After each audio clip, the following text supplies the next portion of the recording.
Good morning, word study friends. Welcome to this week in word study.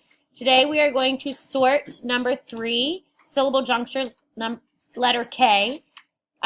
Your discovery this week is similar to adding the ES that we worked on before PSSAs, but it's actually past tense now. So base words with the vowel, consonant, consonant, and the vowel consonant patterns, there's no change when you add ED to make the word past tense.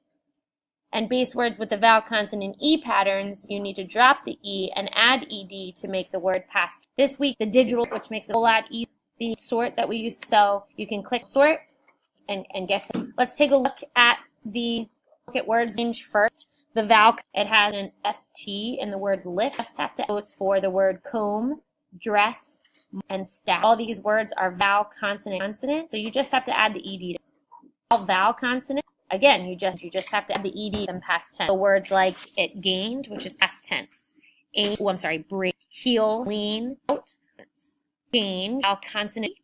I know it sounds silly, like, choke, drop, that's, and slept. Have ED, hold the P, so a different pattern. Look at ED, chain, hat like me on the end.